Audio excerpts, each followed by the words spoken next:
La ménopause est un moment très particulier de la vie d'une femme qui en général arrive après 45 ans et qui est à la fois un moment de révolution hormonale et aussi de révolution psychologique.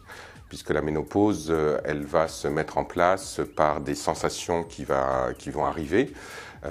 Et ces sensations-là, la plupart du temps, elles commencent par des sensations d'anxiété, des sensations d'angoisse, une raréfaction des règles, une prise de poids, des bouffées de chaleur. C'est-à-dire qu'il y a un certain nombre de phénomènes qui vont modifier le rapport de la femme à elle-même, le rapport de la femme à son entourage également, et bien entendu, le rapport de la femme à sa sexualité.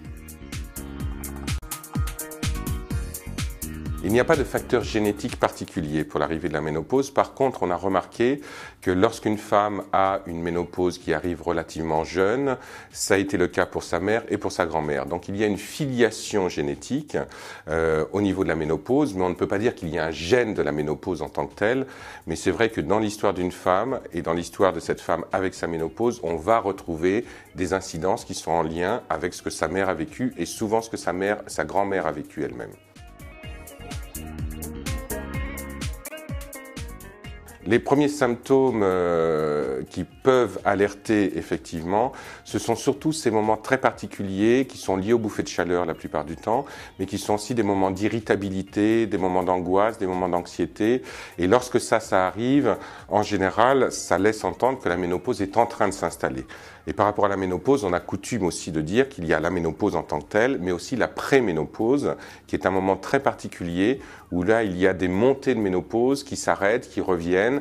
Et ça peut surprendre les femmes et les mettre dans un état un petit peu d'inconfortabilité.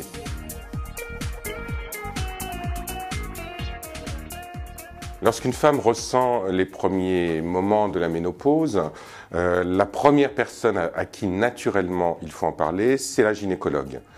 Parce que c'est là que, d'une part, on va avoir confirmation s'il y a ménopause ou pas, et en même temps, la gynécologue va apporter des conseils et puis une aide éventuellement médicamenteuse qui va permettre de pouvoir traverser ce moment de la vie.